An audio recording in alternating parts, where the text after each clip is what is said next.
Hi, David Finkel, author of The Freedom Formula, back again, and I want to continue on with this idea of how can you accelerate this process of building an extraordinary team and having a very successful company.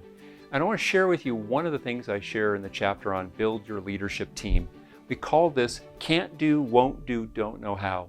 And it's a simple frame, a way of thinking about different staff members. And so if you're growing a leader, not just someone who's a doer, but someone who's supposed to lead and manage other people, many of the people you're growing have not had, like you've had probably, a decade or more experience growing their staff.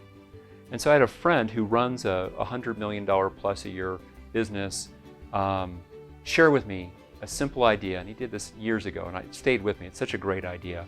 When you look at teaching someone how to do something, if there's an area where they're struggling with it, where they're not getting the result that you want, pause and ask, is this something they just can't do? In other words, do you have the wrong person in the wrong spot? And I look for this one. The tough question now is I have to ask, do I have a better place for them to be, a different role for them in the company where they can still meaningfully contribute?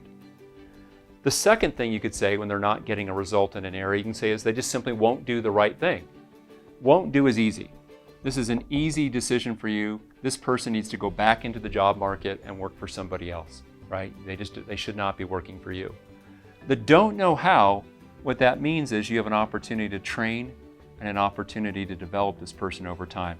Look, this person just is too raw, too green right now to know how to handle it. So the next time you have somebody in your company, and we'll call this person Corey, and Corey is struggling with the result in an area, ask, is it because Corey can't do what he needs to do in that area? Is it because she won't do what you need her to do in that area? Or is it because this person doesn't know how? If they can't do it, is there a better fit somewhere else for someone else to do this and for Corey to move somewhere else? If they won't do it, that's an attitude issue, and chances are that person should not be working for you. If it's a don't know how, ask yourself, if I have time, and I'm hoping that you do, to train and develop and mentor and grow this person so they can grow into that role. Can't do, won't do, don't know how.